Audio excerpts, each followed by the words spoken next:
Heart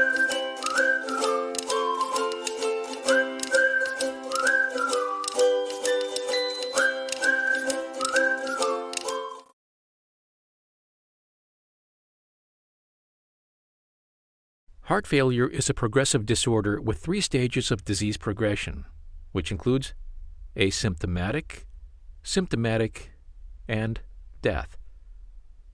Many mechanisms have explained the pathophysiology of heart failure. Based on that, the initial asymptomatic phase is due to the activation of the compensatory mechanisms and can last from a few months to a few years.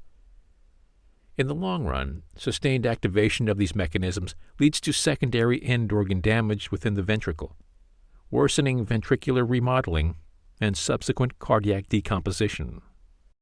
The compensatory mechanisms include activation of renin-angiotensin-aldosterone system, or RAAS, activation of the sympathetic system. Activation of both RAAS and the sympathetic nervous system cause increased retention of salt in water and helps maintain cardiac output. Activation of the cytokine system, increased myocardial contractility, and release of various vasodilatory molecules such as atrial natriuretic peptide, brain natriuretic peptide, PGE2, PGI2, and nitric oxide. As the disease progresses, there is an increased activation of the compensatory mechanisms, with complex changes occurring at the molecular and cellular levels.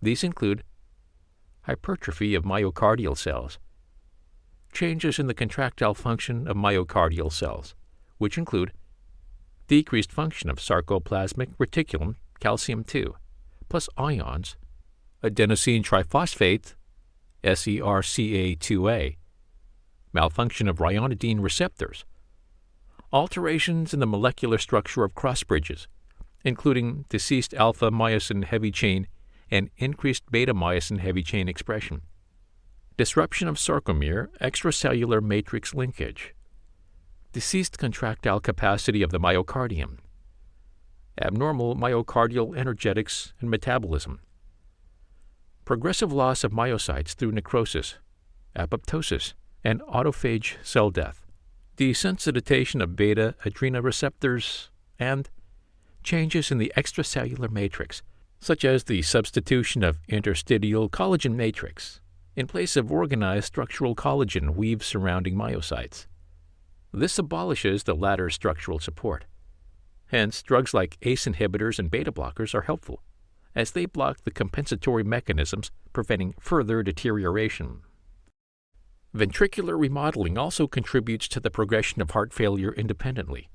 These are the changes of the left ventricular in terms of geometry of size, shape, wall thickness, and composition. These changes include LV dilatation, LV wall thinning, mitral valve incompetence leading to functional mitral regurgitation, and increased LV sphericity.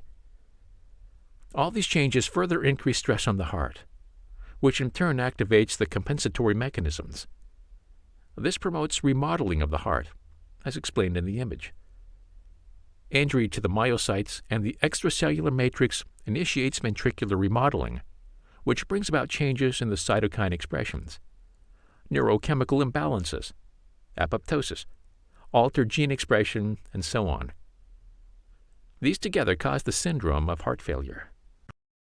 The symptoms of heart failure include dizziness or lightheadedness, unusual fatigue, weakness, aches, vomiting or nausea, abdominal pain, swollen ankle and foot, paleness or clammy skin, shortness of breath, inability to sleep, cold sweat, discomfort in other areas of the upper body, and chest discomfort. The function of the heart is to pump blood to all the organs. The organs, in turn, return the blood. In a diseased condition, the heart fails to pump blood forward. This results in the fluid increasing the pressure in all the organs.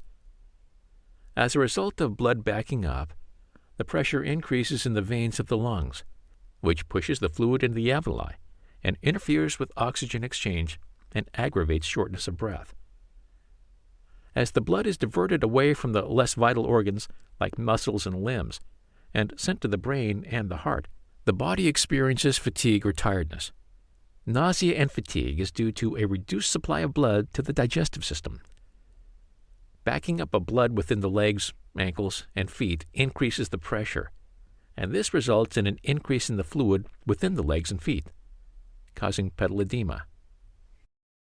These risk factors are responsible for increasing the possibility of heart failure. Certain risk factors cannot be controlled, like age and family history, whereas others can be controlled by making changes in the factors that are responsible. The table here describes the diseases which are at risk for damaging the heart, and these include anemia. This causes an increased cardiac workload.